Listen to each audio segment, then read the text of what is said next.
आप general medical practitioner हैं। आपके क्लिनिक में एक पेशेंट आया है जिसको बहुत तेज़ ठंड लग रही है, सर दर्द बहुत तेज़ है, बुखार है और पेशेंट की हिस्ट्री लेने पे पता चला है कि वो पेशेंट गांव के एरिया से है, दूर दराज इलाके से है जहां पर झाड़ियाँ ज़्यादा होती है और खेती बाड़ी का काम करता है। पेशेंट जनरल मेडिसिन लेने के बाद में भी, जनरल प्रिकॉशंस लेने के बाद भी वो ठीक नहीं हो पा रहा है। तो ऐसे पेशेंट के बारे में जब भी आप डायग्नोसिस बनाने की सोचें तो आपको सोचना ये है कि बारिश के मौसम में ऐसा पेशेंट स्क्रब टाइफस का हो सकता है। स्क्रब टाइफस क्या है, स्क्रब टाइफस के क्या कारण होते हैं, कैसे फैलता है, क्या इसके सिम्टम्स होते हैं, क्या इसके क्लिनिकल साइंस होते हैं, कैसे इसका डायग्नोसिस बनाया जाता है और क्या इसका ट्रीटमेंट किया जाता है। आज के पूरे वीडियो में इसी के बारे में हम पूरा डिस्कस करेंगे और डिटेल में पढ़ेंगे कि स्क्रब टाइफस क्या चीज़ है। नमस्कार, चिकित्सा गाइड के ऑनलाइन प्लेटफॉर्म पर आपका हार्दिक स्वागत है। हम पढ़ेंगे स्क्रब टाइफस को डिटेल में। स्क्रब टाइफस को कैसे प्रिवेंट किया जाए, कैसे डायग्नोसिस बनाया जाए, कैसे ट्रीट किया जाए और कैसे रिकवर किया जाए। तो ट्रीटमेंट प्रोटोकॉल सारा हम आज पढ़ने वाले हैं स्क्रब टाइफस का, तो बने रहिए वीडियो में अंत तक। स्क्रब टाइफस क्या है सबसे पहले हम समझेंगे। स्क्रब टाइफस एक तीव्र बुखार संबंधी एक्यूट फेब्राइल डिजीज है जो कि ओरिएंसिया सुसुक-मूसी नामक बैक्टीरिया के कारण होता है। किसके कारण होता है? ओरिएंसिया सुसुक-मूसी नामक बैक्टीरिया के कारण होता है। ठीक है, और ये बैक्टीरिया कैसे फैलता है? जब इन्फेक्टेड चिगार माइट, जब इन्फेक्टेड रोग संक्रमित चिगार माइट जो है, जिसे हम लार्वल माइट भी कह सकते हैं, उसके काटने से होता है। कैसे होता है?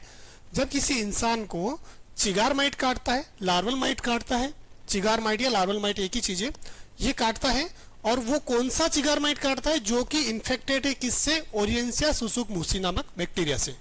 अगर वो काटता है तो क्या होता है? हमें स्क्रब टाइफस होता है। ठीक है, स्क्रब टाइफस भारत में विशेषकर मानसून और मानसून के बाद के मौसम में इसके मामले अधिक देखने को मिलते हैं। जब बारिश का सीजन होता है तब ये मामले ज़्यादा देखने को मिलते हैं और झाड़ियों के अंदर काम करने वाले, खेती बाड़ी में काम करने वाले या पशुओं के साथ में काम करने वाले लोगों के साथ में ये समस्या ज़्यादा देखने को मिलती है। ठीक है, बाद में मैं थोड़ा डिटेल में बताऊंगा आपको, लेकिन ये एक क्लिनिकल साइन है, इसको याद रखना। मैं अगली स्लाइड में आपको डिटेल में बताऊंगा। ये क्लिनिकल साइन है जो कि ये दर्शाता है कि ये डिजीज स्क्रब टाइफस है। ठीक है, आपके डायग्नोसिस में ये वाला गाँव बहुत हेल्प कर सकता है। ये जो गाँव बना हुआ है वो ऐसा बना हुआ है जैसे किसी ने सिगरेट से जलाया है, इसको सिगरेट पीकर इसको जलाया है, वैसा दिख रहा है। ठीक है, और जो चिगार माइट है आपका इस तरीके का दिखता है। ठीक बात है, आगे बढ़ते हैं हम।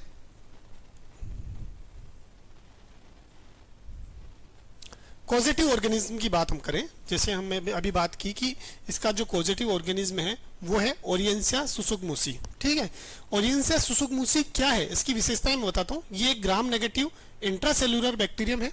ठीक है, ऑब्लिगेट इंट्रासेल्युलर ऑर्गेनिज्म है और एंडोथेलियल सेल्स को संक्रमित करता है। इसकी क्या क्या विशेषता है? ओरिएंसिया सुसुक-मूसी की क्या क्या विशेषता है? ये क्या करता है? ये जब हम ओरिएंसिया सुसुक-मूसी की बात करें तो उसकी विशेषताएं देखें तो ये ग्राम नेगेटिव इंट्रासेल्युलर बैक्टीरियम है, ऑब्लिगेट इंट्रासेल्युलर ऑर्गेनिज्म है जो कि एंडोथेलियल सेल्स को संक्रमित करता है। ठीक बात है, तो ये था हमारा causative organism of scrub typhus. ठीक है, अब स्क्रब टाइफस कैसे फैलता है, ट्रांसमिशन कैसे होता है, इसके बारे में थोड़ा सा डिटेल में देखेंगे। तो हमने देखा कॉजेटिव ऑर्गेनिज्म क्या होता है, इंट्रोडक्शन क्या होता है, कॉजेटिव ऑर्गेनिज्म हमने देखा। अब हम देखते हैं ट्रांसमिशन कैसे होता है चिगार माइट का। चिगार माइट आपकी बॉडी में स्क्रब टाइफस नामक बीमारी कैसे फैलाता है उसके बारे में हम देखते हैं। ठीक है, तो सबसे पहले हम देखते हैं कि ये है हमारा इन्फेक्टेड माइट। क्या है? ये हमारा इन्फेक्टेड माइट, इसको हम क्या कह सकते हैं? Infected might. ये हमारा इन्फेक्टेड माइट है। ठीक है, जिसके अंदर ओरिएंसिया सुसुक-मूसी नामक बैक्टीरिया है, उससे इन्फेक्टेड है। ठीक है, इसने जाके काटा इंसान को, ह्यूमन बाइट किया। इसको काटने के बाद में क्या होता है कि ये जो चिगार माइट है वो आपकी बॉडी में जाता है और बॉडी में जाने के बाद में ये आपके ब्लड सर्कुलेशन में जाता है और ब्लड सर्कुलेशन में जाने के बाद में आपको इन्फेक्टेड कर देता है और स्क्रब टाइफस नामक आपको बीमारी हो जाती है। ठीक है, संक्रमित सिगार माइट जो है वो क्या करता है, इन्फेक्टेड माइट जो है वो करता है ह्यूमन बाइट। ह्यूमन बाइट करने से बैक्टीरियल एंटर होता है बॉडी के अंदर, बैक्टीरिया एंटर होता है और बैक्टीरिया जो है आपके ब्लड स्ट्रीम में जाता है और फिर ये सिस्टेमिक इन्फेक्शन फैला सकता है। मानव से मानव में संक्रमण नहीं फैलता है, ये फैलता है केवल चिगार माइट की वजह से। चिगार माइट फिर से देख लेते हैं। चिगार माइट ने आपको काटा, चिगार माइट कौन सा, इन्फेक्टेड चिगार माइट। किससे इन्फेक्टेड है, ओरिएंसिया सुसुगमुसी नामक बैक्टीरिया से। ठीक है, इसने आपको काटा इंसान को। ठीक है, ह्यूमन बाइट हुआ। ह्यूमन बाइट होने के बाद में ये आपके ब्लड स्ट्रीम में आ गया। ठीक है, इन्फेक्टेड होने के बाद में ब्लड स्ट्रीम बॉडी के अंदर एंटर किया और बॉडी के अंदर एंटर होने के बाद में ये ब्लड स्ट्रीम में आ गया। ब्लड स्ट्रीम में आने के बाद में इसने आपको इन्फेक्टेड कर दिया और आपको स्क्रब टाइफस नामक बीमारी हो गई। ठीक बात है, आई थिंक आपको समझ में आया होगा। तो ये था हमारा ट्रांसमिशन ऑफ स्क्रब टाइफस। क्या था हमारा, ट्रांसमिशन ऑफ स्क्रब टाइफस। अब हम देखते हैं कि रिस्क फैक्टर क्या क्या है, किन किन लोगों को सबसे ज्यादा ये बीमारी होने की संभावना रहती है। जैसा कि हमने पहले ही बात की थी, खेतों में काम करने वाले, जंगलों में जाने वाले लोग, झाड़ियों के अंदर बैठने वाले लोग, वर्षा ऋतु के अंदर ये ज्यादा होता है। ठीक है, और खराब व्यक्तिगत सुरक्षा वाले लोगों को रिस्क होती है स्क्रब टाइफस नामक बीमारी फैलने की। ठीक है, तो एक तो जो लोग बारिश के मौसम में ऐसी जगह पे रहते हैं जहां पर चिगार माइट के होने की संभावना होती है, वहां पर ये बीमारी देखने को मिलती है। जैसे खेतीबाड़ी करने वाले लोग हो गए, जंगल में रहने वाले लोग हो गए या फिर जंगल में जाने वाले लोग हो गए, ऐसी एक्टिविटीज वो कर रहे हैं जिससे उनको झाड़ियों में जाना पड़ रहा है या फिर बारिश की ऋतु में जाना पड़ रहा है। ठीक है, वहां पर संभावना ज्यादा होती है। और ऐसे लोग जो कि अपनी पर्सनल हाइजीन का मेंटेनेंस नहीं रखते हैं, उनके साथ में ये समस्या होने की संभावना ज्यादा होती है। ठीक है, तो ये स्क्रब टाइफस के हो गए रिस्क फैक्टर। अब हम बात करते हैं क्लिनिकल फीचर्स की। हम कैसे पता लगाएंगे क्या क्या समस्याएं होगी, क्या क्या सिम्टम्स होंगे, क्या क्या क्लिनिकल फीचर्स होंगे आपके स्क्रब टाइफस वाले मरीज को। तो हम देखते हैं, तेज बुखार हो सकता है, सिर दर्द हो सकता है, ठंड लग सकती है, कमजोरी हो सकती है और शरीर का दर्द हो सकता है। ठीक है, अदर सिम्टम्स की हम बात करें तो खांसी होती है ऐसे पेशेंट को, सांस फूल सकती है, पेट दर्द हो सकता है और नोजिया और वोमिटिंग, मतली और उल्टी आ सकती है। ठीक है, तो ये थे हमारे क्लिनिकल फीचर्स। अब हम देखते हैं साइंस एंड सिम्टम क्या है। क्लिनिकल फीचर्स के अंदर एक और हमारा जो है विशेष फीचर जो है उसकी बात करते हैं। विशेष फीचर है स्टार कैरेक्टरिस्टिक लेशन, जो कि मैंने सबसे पहली वाली स्लाइड में आपको बताया था, मैं आपको वापस बताऊंगा। स्टार कैरेक्टरिस्टिक लेशन जो होता है वह स्क्रब टाइफस का सबसे महत्वपूर्ण क्लिनिकल साइन है। ठीक है, वो आपको अगर किसी पेशेंट के आपने स्टार कैरेक्टरिस्टिक लेशन देख लिया है तो आप श्योर हो सकते हो कि इस पेशेंट को स्क्रब टाइफस का ही बुखार है। बुखार जब डायग्नोसिस नहीं हो रहा है तो ब्लड टेस्ट से पहले आप श्योर हो सकते हो कि ये संभावना पूरी बनती है कि ये स्क्रब टाइफस का पेशेंट है। ठीक है, स्क्रब टाइफस वाला बुखार है जो कि जा नहीं रहा है। ठीक है, तो स्टार कैरेक्टरिस्टिक लेशन कैसा होता है, वो काले रंग का घाव होता है, सिगरेट बर्न जैसा दिखता है, जैसे कि किसी ने सिगरेट चुभो दी है आपकी स्किन के ऊपर, वैसा दिखता है। दर्द रहित होता है, उसके अंदर कोई पेन नहीं होता है। ठीक है, काला पड़ जाता है, सिगरेट बर्न जैसा दिखता है, दर्द रहित होता है, उसके अंदर कोई पेन नहीं होता है। ये ज्यादातर कहाँ पाया जाता है, एक्जिला, आपकी जो एक्जिला है वहां, इसके अंदर, दूसरा ग्रोइन के अंदर आपका पाया जाता है, जांग के अंदर। ठीक है, नेक के अंदर आपको देखने को मिल सकता है और ब्रेस्ट फोल्ड्स जो है महिलाओं के वहां पर देखने को मिल सकता है। तो इस चार कैरेक्टरिस्टिक लेशन जो है वो कहाँ देखने को मिलेगा आपको, एक्जिला में, ग्रोइन में, नेक में और ब्रेस्ट फोल्ड्स के अंदर देखने को मिलेगा। ये हमारा क्लिनिकल साइन है जो कि ये दर्शाता है कि ये कहीं ना कहीं पेशेंट स्क्रब टाइफस का हो सकता है। ठीक है, स्टार डायग्नोसिस में बहुत सहायक होता है। ठीक है, अब मैं बताता हूँ स्टार दिखता कैसा है। सबसे पहली वाली स्लाइड में हम चलेंगे। स्टार आपका ऐसा दिखता है, जैसा कि मैंने आपको बताया था, ये तो आपका चिगार माइट है जो कि काटता है और इन्फेक्टेड होने के बाद में काटता है तो हमें स्क्रब टाइफस की समस्या होती है। और ये दिखता कुछ ऐसा ऐसा है। ठीक है, ये दिखता कुछ ऐसा है, स्किन के ऊपर जैसे ऐसा दिख रहा है जैसे किसी ने सिगरेट से आपको जला दिया हो, स्किन को सिगरेट से जला दिया हो, काला पड़ गया है, दर्द नहीं होता है। ठीक है, कहाँ पाया जाएगा, एक्जिला में, ग्रोइन में, नेक पे और ब्रेस्ट फोल्ड के अंदर। ठीक है, तो ये हमारा सिगार माइट कहाँ पाया जाता है, स्टार कैरेक्टरिस्टिक साइंस क्या है वो मैंने आपको बताया। ठीक बात है। अब हम देखते हैं इसके साइंस एंड सिम्टम के बारे में बात करते हैं। साइंस एंड सिम्टम अगर हम देखें तो उसके अंदर आपको देखने को मिलेगा हाई ग्रेड फीवर, बहुत तेज बुखार पेशेंट को आता है, हिपेटोमेगेली होती है, स्प्लेनोमेगेली होती है और मैक्यूलोपेपुलर ट्रेसेस आपको देखने को मिल सकते हैं। लिम्फोडिनोपैथी हो सकती है, उसको लिम्फ नोड्स में इन्फेक्शन हो सकता है, हाई ग्रेड फीवर हो सकता है, आपके लीवर में इन्फेक्शन हो सकता है, लीवर में स्प्लीन में इन्फेक्शन हो सकता है और मैक्यूलोपेपुलर रेश आपको देखने को मिल सकते हैं। ठीक है, तो ये था हमारा science and symptom of scrub typhus. ठीक है, हमने इंट्रोडक्शन देखा, कॉजेटिव ऑर्गेनिज्म देखा, रिस्क फैक्टर के बारे में बात की और उसके बाद में हमने उसका क्लिनिकल साइंस देखा और साइंस एंड सिम्टम के बारे में हमने बात की। ठीक है, अब हम बढ़ते हैं डायग्नोसिस की तरफ कि हम कैसे डायग्नोस करेंगे कि यह क्या है, चिगार माइट से काटा हुआ स्क्रब टाइफस ही है या फिर इन्फेक्टेड चिगार माइट से काटा हुआ ये बीमारी है जिसे हम स्क्रब टाइफस कहते हैं। ठीक है, तो डायग्नोसिस जब हम बनाने जाते हैं तो हमें कौन कौन सी जांचें करनी होती है। जब हम डायग्नोसिस इसका बनाने जाते हैं तो हमें जो जांचें करनी होती है वो ये है, ज़्यादातर डॉक्टर्स कराते हैं जो जांचें, उसकी बात मैं कर रहा हूँ। CBC, complete blood count. क्या है? कंप्लीट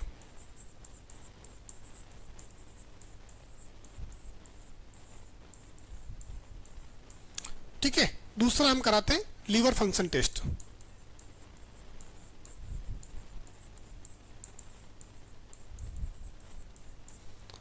और हम कराते हैं रीनल फंक्शन टेस्ट।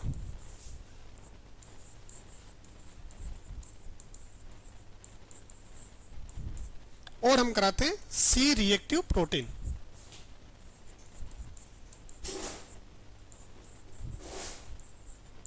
ये हम सारे ब्लड टेस्ट कराते हैं। तो हमें यहाँ पर क्या फाइंडिंग्स देखने को मिलेगी? फाइंडिंग्स देखने को मिलेगी थ्रोम्बोसाइटोपिनिया हो सकता है पेशेंट को, या फिर लिवर एंजाइम्स आपके बढ़े हुए मिल सकते हैं, या फिर ल्यूकोसाइटोसिस हो सकता है, या ल्यूकोपनिया हो सकता है। ठीक है, तो ये फाइंडिंग्स हमको यहाँ पे देखने को मिलती है डायग्नोसिस के अंदर।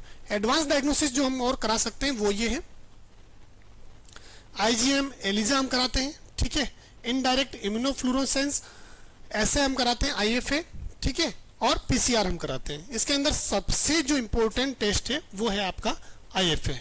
आईएफए गोल्ड स्टैंडर्ड टेस्ट है जिसके अंदर हमें 100% श्योरिटी मिल जाती है कि this is scrub typhus patient, और उसका फिर हमें ट्रीटमेंट करने में आसानी रहती है। ठीक है, तो ये जो है टेस्ट हमें कराने होते हैं। ठीक है, अब हम ट्रीटमेंट की जब बात करते हैं कि कौन सा ट्रीटमेंट पेशेंट को देना होगा, हमें पता पड़ गया, हमने क्लिनिकल साइन उसके देखे, पेशेंट को फीवर आ रहा था, पेशेंट को ठंड लग रही थी, पेशेंट का हेडेक हो रहा था, पेशेंट को नोजिया एंड वोमिटिंग हो रहा था, पेशेंट को थकान हो रही थी, ये सब हमने क्लिनिकल साइंस देखे।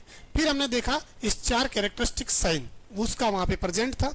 ठीक है, वो जब प्रेजेंट था तो हम फिर इन्वेस्टिगेशंस की तरफ गए। इन्वेस्टिगेशंस के अंदर हमने सीबीसी कराया, एलएफटी कराया, आरएफटी कराया।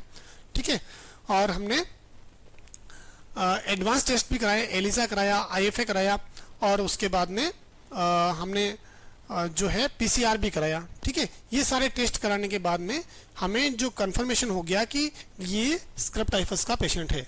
तो स्क्रब टाइफस के पेशेंट का हम अब ट्रीटमेंट कैसे करेंगे? ट्रीटमेंट की जब हम बात करते हैं तो ट्रीटमेंट के अंदर हमारी ड्रग ऑफ चॉइस जो है वो होती है डॉक्सीसाइक्लिन। क्या होती है?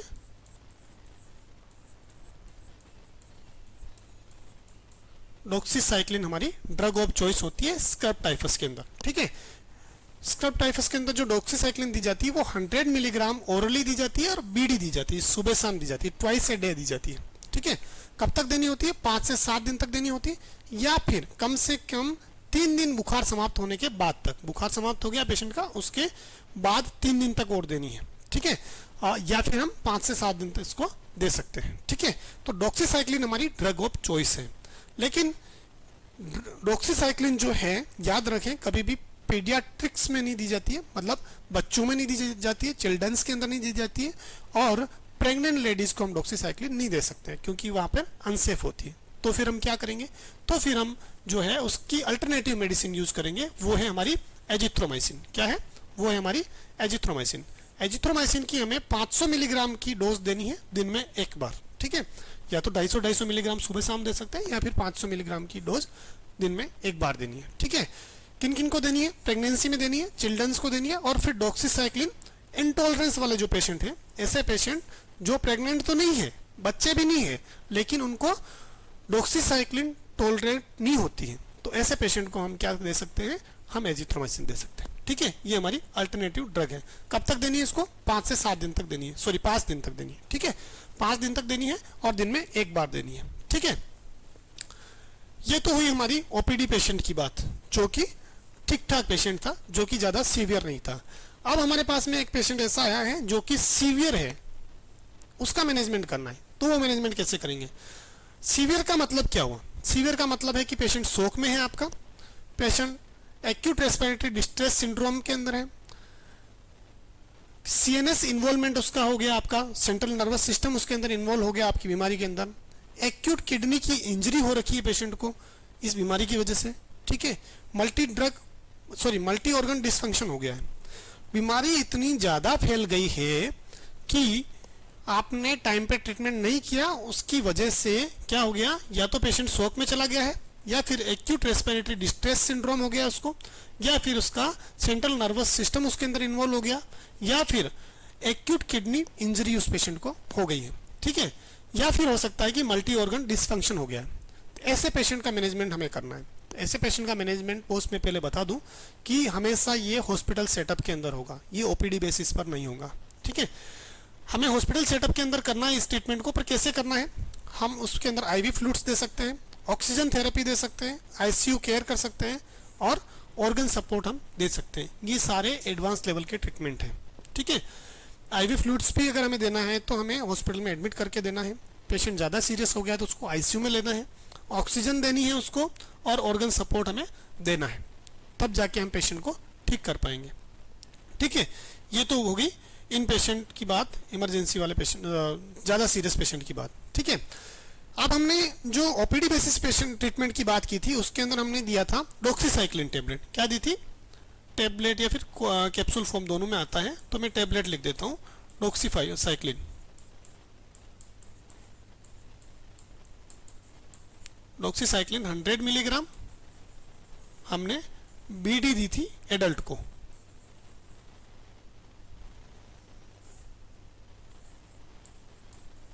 एडल्ट्स को हमने डॉक्सीसाइक्लिन 100 मिलीग्राम बीडी दी थी। ठीक है, या फिर वहां पे चिल्ड्रंस अगर आ गए,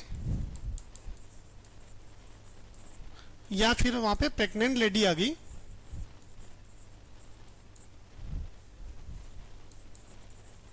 या फिर डॉक्सीसाइक्लिन इंटॉलरेंस वाला पेशेंट आ गया,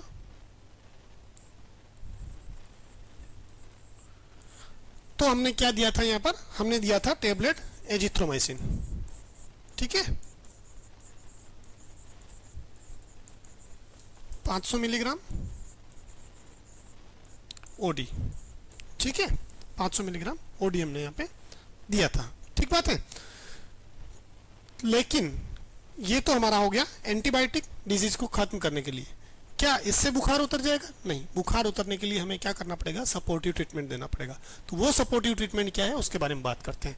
सपोर्टिव ट्रीटमेंट के अंदर फीवर मैनेजमेंट है तो हम क्या देंगे, पैरासीटामोल की डोज। ठीक है, और हाइड्रेशन उसका बना के हमको रखना है, उसके लिए हम क्या देंगे, ओआरएस और आईवी फ्लूइड्स हम देंगे। ये हम ओपीडी बेसिस पे भी दे सकते हैं, कि ज़्यादा सीवियर पेशेंट नहीं है तो हम आईवी फ्लूइड्स ओपीडी बेसिस पे भी दे सकते हैं। ठीक है, और हमें क्या मॉनिटर करना है, हमें मॉनिटर करना है वाइटल साइंस, यूरिन आउटपुट और ऑक्सीजन सेचुरेशन। ठीक है, अगर पेशेंट को आईसीयू में ले लिया तो भी हमें ये मॉनिटर करना है, और अगर पेशेंट ज़्यादा सीरियस नहीं है और ओपीडी बेसिस पे है फिर भी हमें वाइटल साइंस, यूरिन आउटपुट और ऑक्सीजन सेचुरेशन क्या करना है, मॉनिटर करना है। ठीक है, तो पेशेंट के सपोर्टिव ट्रीटमेंट के अंदर हमें क्या करना है, हमने एंटीबायोटिक डोज में दे दिया डॉक्सीसाइक्लिन या फिर एजिथ्रोमाइसिन, लेकिन सपोर्टिव ट्रीटमेंट के लिए हमें क्या करना है, हमें फीवर मैनेजमेंट करना है, उसके लिए हम पैरासीटामोल का यूज कर सकते हैं। पेशेंट का हाइड्रेशन मेंटेन करना है, उसके लिए हम ओआरएस दे सकते हैं या फिर आईवी फ्लूइड दे सकते हैं। ठीक है, साथ ही साथ हमें क्या करना है, उसकी मॉनिटरिंग करनी है कि उसका वाइटल ऑर्गन्स कैसे, वाइटल साइंस कैसे चल रहे हैं, उसके वाइटल साइंस ठीक चल रहे हैं, ऑक्सीजन सेचुरेशन ठीक है उसका। ठीक है, और यूरिन का आउटपुट कैसा है। ठीक है, इन सब चीजों के बारे में हमें मॉनिटरिंग करते रहना है। ठीक है, अब हम बात करते हैं, एक ऐसा केस है जो कि प्रेगनेंसी का है और प्रेग्नेंट लेडी को हो गया है स्क्रब टाइफस। ठीक है, तो वैसे तो हम इस बारे में पहले डिस्कस कर चुके हैं, फिर भी हम बात कर लेते हैं कि यहाँ पर हम कौन सी ड्रग प्रीफर करेंगे। यहाँ पर हम प्रीफर करेंगे एजिथ्रोमाइसिन। ठीक है, एजिथ्रोमाइसिन प्रीफर करेंगे। यहाँ पर कौन कौन सी रिस्क हो सकती है? प्री टर्म लेबर हो सकता है, फीटल कॉम्प्लिकेशंस हो सकते हैं। ठीक है, यहाँ पर हमें मैनेजमेंट या फिर मॉनिटरिंग क्या क्या करनी है, वो करनी है, मैटरनल मॉनिटरिंग करनी है और फीटल मॉनिटरिंग करनी है। इन चीज़ों का हमें विशेष ध्यान रखना है। प्रेग्नेंट लेडी का स्क्रब टाइफस का ट्रीटमेंट करते वक्त हमें क्या क्या करना है? मैटरनल मॉनिटरिंग और फीटल मॉनिटरिंग करनी है, क्योंकि वहाँ पर हमें रिस्क है प्री टर्म लेबर की और फीटल कॉम्प्लिकेशन की। प्री टर्म लेबर यानी कि जन्म से पहले बच्चा जन्म ले सकता है, समय से पहले बच्चा जन्म ले सकता है, और फीटल कॉम्प्लिकेशन हो सकते हैं, बच्चे को कोई कॉम्प्लिकेशन हो सकते हैं। तो इसके लिए हमें क्या करना है? मैटरनल मॉनिटरिंग और फीटल मॉनिटरिंग करनी है। ठीक है, प्रेगनेंसी वाले स्क्रब टाइफस में। ठीक है,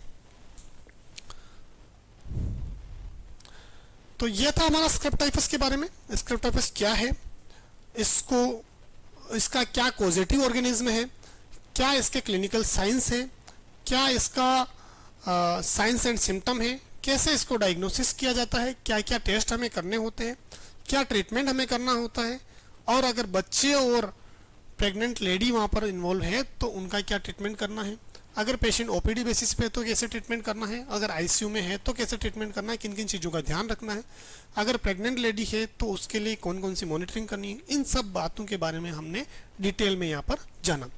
स्क्रब टाइफस के बारे में अगर आपका कोई और सवाल बनता है जो कि मैं इस वीडियो में आपको नहीं बता पाया, तो आप मुझे कमेंट सेक्शन में ज़रूर पूछिए। और आगे से आप कौन सी डिजीज़ पढ़ना चाहते हो चिकित्सा गाइड के प्लेटफॉर्म पर, वो मुझे ज़रूर बताइए। कमेंट सेक्शन आपके लिए खुला है। वीडियो अगर अच्छा लगा है तो लाइक कीजिए, चैनल को सब्सक्राइब कीजिए अगर नए हैं तो, और वीडियो को शेयर कीजिए अपने उन जनरल मेडिकल प्रैक्टिशनर्स फ्रेंड्स के साथ में जिनको ये जानकारी मिल सके। ठीक है, इसके साथ ही मैं आपको बता दूं कि अगर आप जीपी हैं तो हमारी कुछ बुक्स हैं, चिकित्सा guide for general medical practitioners, जो कि अगर आप जनरल मेडिकल प्रैक्टिशनर है तो आपको ज़रूर पता होगा कि हमारी बहुत अच्छी बुक है जीपीस के लिए। चिकित्सा गाइड का 3rd एडिशन भी आ चुका है। फर्स्ट था ये 2nd था, ये 3rd आ चुका है, और ये हमारा आयुर्वेदा वाला एडिशन भी है। आपकी प्रैक्टिस को 4 चांद लग जाएंगे अगर आप इन बुक्स को पढ़ेंगे, तो आपकी प्रैक्टिस को 4 चांद लग जाएंगे। बहुत अच्छी बुक्स हैं, ज़रूर मंगाइए। अमेजॉन, फ्लिपकार्ट, मीशो, स्नैपडील, हमारी वेबसाइट kailashbanjara.in, सब जगह पर इजीली अवेलेबल है। अगर आपने अभी तक इस बुक को नहीं पढ़ी है तो ज़रूर इस बुक को पढ़िए, और अगर आपने पढ़ ली है तो आपके जीपी फ्रेंड्स को इसको शेयर कीजिए और इन बुक्स का ज़रूर लुत्फ़ उठाइए। मिलते हैं अगले वीडियो में ऐसी कोई इंपॉर्टेंट जानकारी के साथ में। अगर आप कोई और विशेष जानकारी चाहते हैं तो मुझे कमेंट सेक्शन में ज़रूर बताइए। Thank you so much.